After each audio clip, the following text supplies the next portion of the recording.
Il y a les jours où tu te lèves. Niamsi, Niam, je n'ai pas fait le café, ni le cuit, mais je vais te faire le matitanchou. On appelle ça les pommes pilées. Où lui as-tu que? Tu as compris avec quoi? Serge Anango t'a servi un plat comme ça. Tu as vu ça?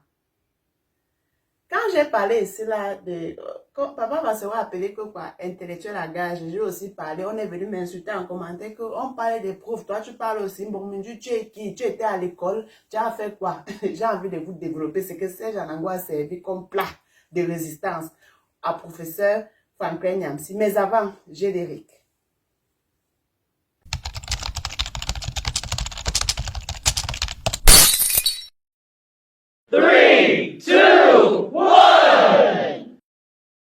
Welcome back on this page, my people. If you are new here, you know exactly what to do. You like, you comment, and you share. Let me welcome you the way you are supposed to be welcome. Hey, hey, you are the king you think you are. You are the queen you think you are. Welcome. Écoutons ensemble ce que Serge Anango a servi comme plat de résistance au professeur Franklin Nyamsi. Entre-temps, j'apprête son plat, le matita. Donc, c'est pour dire qu'effectivement, oui, c'est un intellectuel à gage, parce qu'effectivement, ces changements d'avis, on ne les comprend pas. On ne comprend pas ces changements d'avis. On ne comprend pas. Et on va interroger ça tout à l'heure. Donc, premier argument contre Maurice Kamto. Maurice Kamto il reproche à Maurice Kamto d'avoir servi Paul Biya. Il dit que lui, il ne va jamais servir Paul Biya. Bon, c'est un peu drôle quand même, parce que c'est un peu comme si, j'ai dit à Jay-Z, ouais, mais ton problème, c'est que tu as piné Beyoncé. Moi, Serge Anango, je ne vais jamais piner Beyoncé. Est-ce que vous voyez un peu l'absurdité du propos, pas? Le fait qu'il se compare à Maurice Kamto en disant que toi, tu as servi Paul Biya, moi, je ne servirai jamais Paul Biya. Bah, déjà, il faudrait qu'on t'ait proposé de servir Paul Biya. Bah, parce que je pense que si on te l'avait proposé, tu l'aurais pris, Nyamsi. T'es une grosse pute. T'es une pute, Nyamsi. T'es pire que Momo. À une époque, j'avais dit que Momo, c'est une pute qui prenait par les 3 trous. Toi, tu es une pute qui doit prendre même pas un 4e trou, je ne sais pas, par l'urètre. Je sais pas. Je sais pas si c'est un 4e trou. Et t'es une grosse pute qui prend par 4 trous. Donc, si on te proposait d'être ministre, je ne crois pas que tu aurais refusé. Quand je vois comment tu as volé l'argent des associations.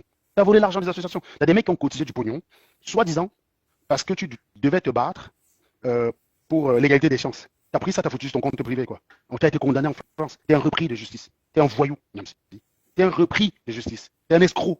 Avec une telle moralité, comment faire croire aux gens que si tu avais la possibilité d'être aussi ministre et voler l'argent au Cameroun, tu aurais renoncé? Non, mais sérieusement, tu essaies de faire croire ça à qui? Toi-même, tu crois ce que tu dis, Nyamsi? Non, mais attends, c'est entre nous. Regarde-moi les yeux dans les yeux. Toi, Popo, Nyamsi, c'est entre nous. Donc, si Popo te proposait d'être ministre, comment tu allais refuser? Sérieux? Non, dis-moi que tu allais dire non. J'attends trop de morale, quoi. Donc, quand tu dis ça, tu vas t'éborder de rire. Donc, je suis sûr que tu es en train de rigoler, là. Tu trouves que c'est la pente? Non, tu rigoles toi-même, non. Tu aurais accepté, connard. Tu aurais accepté, hein? Voleur. Un voleur n'a pas de moralité. Comment un voleur peut nous expliquer qu'il est moral? Tu es un voleur, Nyamsi. On t'a condamné pour détournement d'argent. Tu es parti devant le tribunal, dit que Macron s'en prenait à toi et que l'amende qui t'a infligée, c'était une récupération c'était la continuité du pillage de la France. Toujours en train d'embrouiller les gens. C'est ce que Valsero te reproche. Et Valsero, il a très bien exprimé cela. C'est exactement ce que Valsero te reproche. C'est exactement ce que Valsero te reproche. Tu as été condamné pour filouterie, pour détournement des fonds d'une association. La loi le dit. Au sens de la loi, tu es un repris de justice. Bien sûr, tu as fait appel. Ta condamnation sera confirmée. Je n'ai aucun doute sur la question parce que tout le délit, il est constitué. Tu es juste en train de faire perdre le temps à la justice et tu fais le pitre. Tu es sorti devant le tribunal, tu dis la France est tellement en crise que... Oui, c'est ça qu'on appelle... Ça, c'est la méthode des malhonnêtes. D'ailleurs, j'y reviendrai tout à l'heure sur TikTok, s'agissant de mon ami et très vénéré Philippe Simon, dont je lui présenterai des excuses tout à l'heure.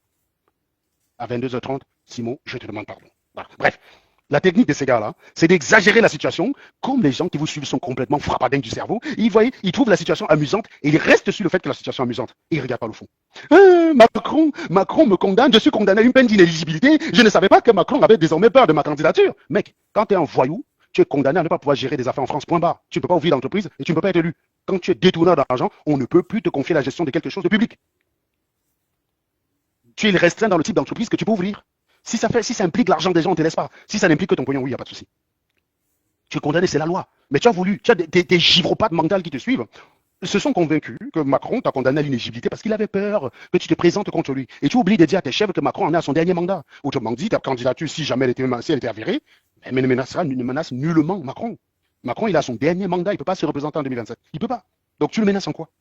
Ah ben non, quand tu sais que tu as des chèvres, tu balances un truc comme ça, là, les chèvres courent. Nyamsi, vraiment, tu es drôle, tu nous as tués. Tu nous as tués, Nyamsi. La France veut piller de l'Afrique. La France te condamne à une amende de 10 000 euros parce qu'elle veut piller l'argent de l'Afrique. Et voilà comment tes chèvres se sont éparpillés. Non, tu les maîtrises, là. De ce côté-là, je te salue. Je dis non, tu maîtrises. Tu maîtrises tes chèvres. Tu les maîtrises, mon gars. Tu les maîtrises propre. Tu maîtrises tes chèvres, Nyamsi. Voilà. Donc, effectivement, Tu es un repris de justice, tu es un escroc, tu es un voleur, tu as volé l'argent des gens, tu es parti mettre sur tes comptes d'épargne. Tu n'as pas répondu sur ces points-là. Tu as été attaqué, tu as fait une caricature à mes photos, tu m'as qualifié d'être un vendu de la France. C'est-à-dire que tu as dit que nous, on pointait à la DGSE pour venir mettre des animaux de ton espèce hors d'état de nuit, mais sauf que tu ne t'es pas appelé animal, puisque ça va de soi, tu t'aimes, c'est normal. Tu t'es qualifié de révolutionnaire, des gens qui veulent que l'Afrique avance. Non, tu n'es pas utile pour l'Afrique. Nous, on combat justement des personnes comme vous. Parce que nous, on sait ce qui est bien pour l'Afrique. Mais c'est vrai qu'on a des méthodes que les gens, les cuits d'huîtres, les chefs ne peuvent pas comprendre. C'est vrai que ça demande un peu, un certain niveau, pour être capable de comprendre la substantifique de ce que nous on fait. Je peux comprendre qu'ils ne comprennent pas. C'est pas un problème, c'est pas grave. Je comprends qu'ils ne comprennent pas. Je l'admets, je l'accepte. J'en fais. C'est la vie, c'est comme ça. Mais nous, on est là justement pour le changement. Toi, tu es exactement ce qu'on combat. Un escroc, un voleur, un détourneur. Quand tu arrives à détourner les petits milliers d'euros, là, les miettes qu'on t'a donné, tu crois que c'est un budget au Cameroun que tu aurais pu gérer, mon pote? Non, sérieusement. Hein? On t'aurait mis ministre des Finances, là. Moitié du budget de l'État d'abord sur le compte d'épargne. Parce qu'on a retrouvé le compte les sous de l'association suite et livré, mon gars. On a retrouvé les sous de l'association suite et livré, Nyamsi. Et tu veux nous expliquer que si Biya t'avait proposé le poste de ministre, tu aurais refusé, et ça fait de toi quelqu'un de plus moral que Maurice Kamto. Et d'ailleurs, sachant que, encore une fois, sachant que, par le passé, tu estimais justement que Maurice Kamto montrait la voie, parce qu'en ayant servi le président Paul Biya, il a utilisé la voie du droit pour récupérer Bakassi, et en ce sens, c'était un succès. Alors, explique-nous pourquoi, du coup, c'est devenu un crime ce matin d'avoir servi Paul Biya. Parce que attaquer Maurice Kamto sur ce côté-là, c'est absurde. Moi, je refuserais de servir Paul Biya, pas parce que j'ai un problème avec Paul Biya. Je pense que si on veut changer le Cameroun, à un moment donné, on doit pouvoir se mouiller. Le truc, c'est que, est-ce que si je sers Paul Biya, j'ai les moyens de ma politique? Non. Donc, c'est pas la peine. Si Paul Biya m'appelle un jour, il me dit, Serge, voilà un décret qui te protège. D'ailleurs, je signe même devant le FBI que si on s'en prend en toi pour quoi que ce soit, le FBI a le droit d'intervenir au Cameroun. Ce décret-là te protège et te donne tous les droits pour agir conformément à ta conscience. Je signe direct. Première décision, je fous d'abord Atanga Diantol, puisqu'on m'a demandé d'agir conformément à ma conscience. Je fous Atanga Diantol, je fous Jacques Famé Dongantol, je fous Laurent Santol. Première décision directe. C'est-à-dire que dès que je prends en fonction, ministre plein pouvoir là, bam. Non, je vais accepter, gars. Je vais accepter. Parce que tu peux pas avoir l'occasion de charger, tu refuses. Tu peux pas. C'est pas un crime de servir son pays. Travailler pour le gouvernement du Cameroun, ce n'est pas servir Paul Biya. Bien sûr qu'il y a des ministres qui ont considéré que c'était servir Paul Biya. Je n'ai pas vu Maurice Kamto dans ce registre-là. Moi, j'ai été au Cameroun quand il était ministre. Il a le droit d'intervenir au Cameroun. Ce décret-là te protège et te donne tous les droits pour agir conformément à ta conscience. Je signe direct. Première décision, je fous d'abord Atanga Diantol, puisqu'on m'a demandé d'agir conformément à ma conscience. Je fous Atanga Diantol, je fous Jacques Famé Dongantol, je fous Laurent Santol. Première décision directe. C'est-à-dire dès que je prends en fonction, ministre plein pouvoir là, bam. Non, je vais accepter, gars. Je vais accepter. Parce que tu peux pas avoir l'occasion de charger, tu refuses. Tu peux pas. C'est pas un crime de servir son pays. Travailler pour le gouvernement du Cameroun, ce n'est pas servir Paul Biya. Bien sûr qu'il y a des ministres qui ont considéré que c'est servir Paul Biya. Je n'ai pas vu Maurice Kamto dans ce registre-là. Moi, j'ai été au Cameroun quand il était ministre, avant de partir, où je crois. Non. Je suis arrivé en France quand il était ministre. Honnêtement, je ne l'ai pas vu parmi les atalakouistes de Paul Biya. Je ne l'ai pas vu dans ce registre-là. Si quelqu'un a des vidéos de lui en train d'atalakuiter Paul Biya, évidemment, quand tu es ministre d'un président, tu es obligé de respecter ce président, même si tu n'es pas d'accord avec lui fondamentalement sur sa politique. Tu dois avoir du respect quand tu t'exprimes le concernant sur la place publique. Ça s'appelle la politique. Ça s'appelle la politique. Tu ne peux pas dire, je suis ministre de Paul Biya, je ne partage pas sa politique, je suis juste là pour défendre un dossier qui concerne mon pays, et lui, je l'emmerde. Non, tu ne peux pas. La politique a des obligations. Et j'ai souvent l'habitude ici de vous rappeler que moi-même, j'ai grandi en me forgeant aussi. Quand j'ai commencé à travailler en tant qu'ingénieur, je pensais que celui qui avait raison, c'est celui à qui les calculs donnaient raison. J'ai souvent envoyé des scuds à mes chefs pour les fumer. Ne voyez pas comment j'ai dit, j'avais le sang chaud. Hein. J'ai des entreprises où j'ai été blacklisté parce que j'ai balancé des scuds au chef pour le fumer propre. Parce qu'il ne comprenait rien. Il était mon chef, il ne comprenait rien et il voulait m'intimider parce qu'il était mon chef. Je l'ai fumé. Aujourd'hui, je ne le ferai plus. J'ai grandi, mon gars. Non, aujourd'hui, je t'explique. Hein. Écoutez, moi, j'ai un devoir de conseil. Je suggère qu'on prenne cette direction-là parce que voilà les données qui attaquent, tac. Voilà. Mais j'attends vos instructions. Tu me dis, va à droite. Pas de problème, je t'ai dit, c'était mieux d'aller à gauche. Je t'ai donné mes arguments. Tu me dis, va à droite. Mon gars, c'est toi qui me payes. Je vais à droite. Je vais discuter quoi? Non, j'étais trop passionné. Non, maintenant, je suis. J'ai des collègues qui croient que je peux faire la politique. C'est dire à quel point j'ai grandi de ce côté-là. Je vous jure, j'ai des collègues qui croient que je peux faire la politique. J'ai dit, putain, vous ne me connaissez pas, les gars. Vous ne me connaissez pas, c'est le vrai Serge Anango. Non, j'ai grandi. Donc, il faut savoir que ça s'appelle la politique. Donc, oui, vous allez peut-être avoir des phrases où Maurice Kamto s'exprime sur Paul Biya en public, où il donne les honneurs qui reviennent au président concert, le président de la République du pays dans lequel on travaille. Mais travailler pour le gouvernement, de base, ce n'est pas censé être travailler pour Paul Biya. C'est aussi une façon de servir son pays. Voilà. C'est pour ça que si on a les résultats, tout va bien. Il se trouve qu'il y a des résultats, il en a. Momo, je cherche encore les résultats parce que Momo m'avait promis dès le départ que si les ministres, avec l'argent qu'il a, il pourra partager l'argent dans son village. Je trouve que c'est un programme un peu léger. Maurice Kamto a été ministre pour récupérer Bakassi. C'est quelque chose qui relève du patrimoine camerounais. Son nom rentrera dans l'histoire. C'est comme ça, c'est réglé, terminé. Ça peut énerver les sardinards aujourd'hui, bah tant pis pour eux. Et hier, il y a un homme qui se félicitait pour ça. C'est Franklin Nyamsi qui disait que c'est une chance qu'au moment où il fallait négocier les tractations pour Bakassi, c'est Maurice Kamto qui était là. Parce que grâce à la présence de Maurice Kamto, ça s'est fait par le droit et non par le sang. Et aujourd'hui, tu lui reproches d'avoir servi le gouvernement. Donc, il faut que tu m'expliques, Nyamplin Francis, là. C'est là où je ne comprends plus. Tu es justement en train de lui reprocher exactement ce que tu as apprécié hier. C'était ce que tu lui reproches aujourd'hui, c'était une qualité hier. J'aimerais que tu nous expliques pourquoi, Franklin. Il faut que tu nous expliques. Tu as le droit de changer d'avis, mais là, il faut que tu nous expliques, là. Là, je ne comprends pas. Pourquoi c'est qu'il a fait avant, bien, et subitement aujourd'hui c'est un crime. Ça fait qu'il est plus sale que toi. Faut que tu m'expliques, même si. Faut que tu m'expliques. Voilà.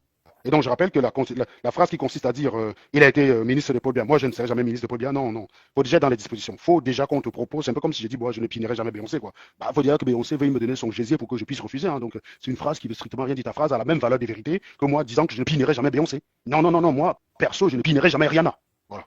Voilà. Non, non, je le dis. Tu discutes à moi, je te dis que je ne pinerai jamais Rihanna. Tu discutes, je te dis, hein. Oh, faut pas discuter des choses que tu ne connais pas. Je te dis. Ouais, que c'est ridicule comme phrase, c'est débile. Donc, on revient maintenant sur le coup d'État pour accréditer l'idée que tu es un intellectuel à gage, parce que Valsero, dans ces 10 minutes, il ne peut pas l'expliquer. Il a trouvé le mot, mais moi j'ai des arguments pour le mot. En 2018, tu étais contre le coup d'État. Tu avais bien dit, l'unique issue à la situation au blocage camerounais, c'est un sous-lévolution, c'est ta responsabilité. Et donc, décide de mettre quelqu'un en place, décide l'organisation des élections. Quelqu'un qui organise les élections, voyant que le peuple vient de se soulever, ne va pas essayer de truquer. Donc, si le peuple prend ses responsabilités et qu'il y a une organisation des élections transparente, ça peut conduire à quelque chose de bien. Tu avais dit que l'armée de Paul Biya est brutale et que faire confiance à l'armée pour renverser Paul Biya, c'est remplacer Paul Biya par quelque chose de pire. C'est toi qui le disais en 2018. C'est pas quelqu'un d'autre. Et je suis d'accord avec cette phrase. Hein. Je suis toujours contre le coup d'État. Ça me fait toujours rigoler les gens qui disent que les Semeng doivent prendre la responsabilité. Vous parlez quand même de ceux qui ont assumé avoir zigouillé, liquéfié des révolutionnaires comme les Ernest Wandje et compagnie, là, les Ruben Oumniobe. Vous êtes en train de dire que non, c'est un gars comme ça qui doit vous sauver. Vous êtes givrés du cerveau, les gars, je vous dis tout de suite. Donc j'étais d'accord avec cette phrase-là qui consiste à dire plutôt que le Cameroun tombe dans les mains d'un militaire, Paul Biya reste. C'est la moins pire des solutions. Soit les Camerounais s'élèvent et disent ça suffit, il y a une nouvelle organisation des élections avec des candidats et une égalité des chances, et là le gagnant gagne. Soit les Camerounais ne veulent rien faire, Paul Biya ad vitam aeternam, mais en tout cas certainement pas militaire, parce que ce serait la pire des solutions. Et ça, Franklin Yamsi l'expliquait très bien. L'armée est un tyran. Remplacer Paul Biya par l'armée, c'est remplacer un tyran par un autre tyran. Ce n'est pas la révolution. Ce n'est pas, je te cite une phrase de toi, Franklin Yamsi, la révolution n'est pas le pousse-toi que je m'y mette. Et je te dis, tu étais très impopulaire quand tu défendais cette posture. Je me rappelle, les mecs n'étaient pas d'accord avec toi, parce que je sais que les gens veulent tellement Paul Biya qu'ils sont prêts à tout pour chasser Paul Biya.